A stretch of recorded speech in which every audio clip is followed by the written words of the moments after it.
Hello students. चलिए हम लोग क्लास 11th में एक नेक्स्ट टॉपिक करते हैं। टॉपिक का नाम है बच्चों परसेंटेज कॉम्पोजिशन। इस परसेंटेज कॉम्पोजिशन को हम लोग मास परसेंट भी कहते हैं। क्या कहते हैं? मास परसेंट या परसेंटेज कॉम्पोजिशन। चलिए पहले इसको हम लोग डिफाइन करते हैं। कैसे डिफाइन करेंगे? It is defined as the percent by mass of each component. Component हमारा क्या हो सकता है? एलिमेंट हो सकता है, ठीक है, इन अ सब्सटेंस। और वो सब्सटेंस क्या हो सकता है? कंपाउंड हो सकता है। यानी बच्चों इसमें बताया ये गया है कि परसेंटेज कंपोजिशन को अगर हमें डिफाइन करना है तो ये कह सकते हैं कि कोई भी एक हमारा अगर उस सब्सटेंस का कोई एक हिस्सा है, हो सकता है वो एलिमेंट हो सकता है, तो उस एलिमेंट के मास out of the total mass of that particular substance is known as what? Percentage composition या मास परसेंट। इसको देखिए एक और दूसरे तरीके से भी डिफाइन किया जाता है।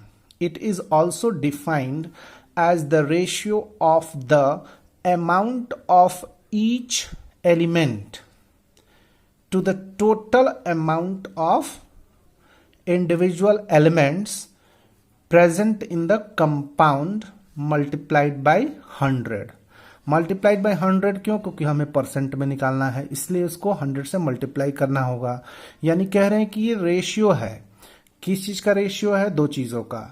पहले जिस भी सब्सटेंस का या जिस भी एलिमेंट का मास निकालना है उसका और उस वो एलिमेंट जिस सब्सटेंस या कंपाउंड में प्रेजेंट है उस कंपाउंड का पूरा mass, and then we have to multiply by 100।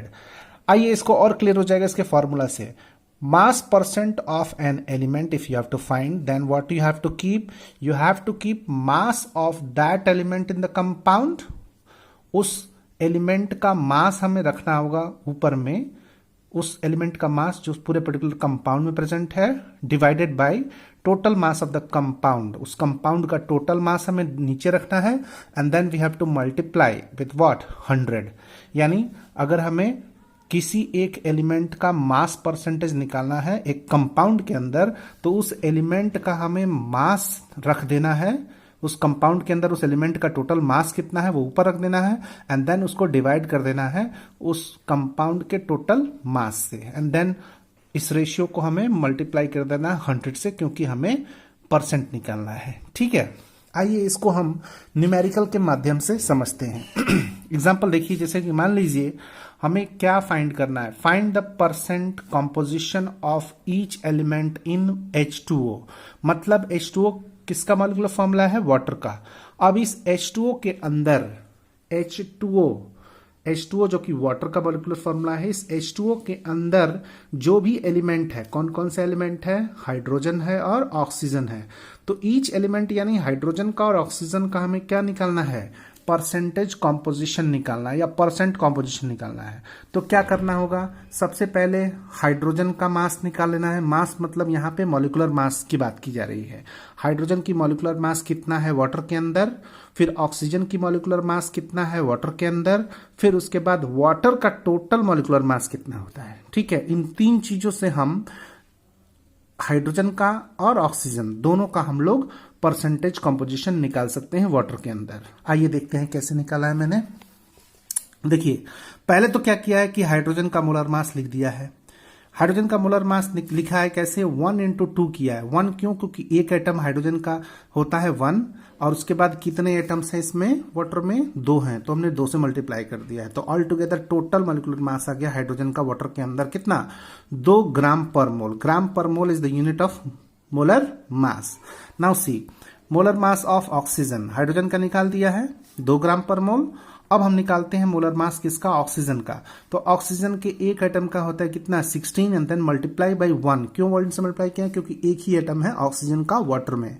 तो 16 × 2 will give you how much? 16 gram per मोल।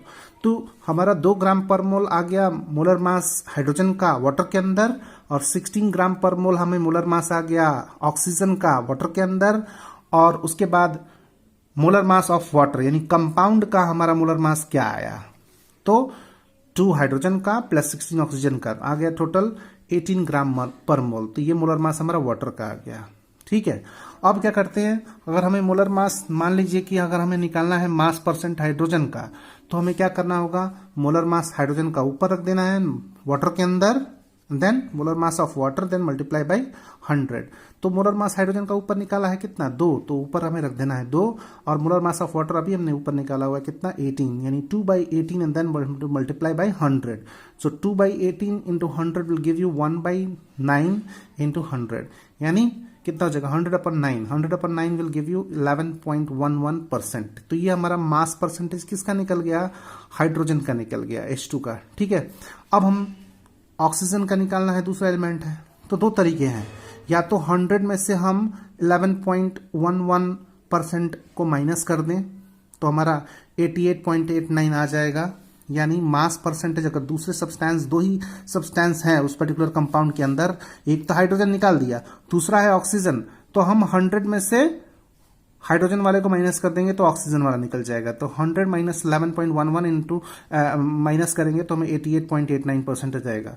और दूसरा तरीका ये होगा कि हम उसी तरीके से निकालें जिस तरीके से हमने क्या निकाला, हाइड्रोजन का निकाला, उसी तरीके से ऑक्सीजन का निकाल देंगे, जिसमें ऑक्सीजन का अगर मास परसेंट निकालना है तो हमें मोलर मास ऑक्सीजन का वाटर के अंदर कितना है वो रखना होगा ऊपर, और डिवाइड कर देना है molar mass of water and then multiply with 100।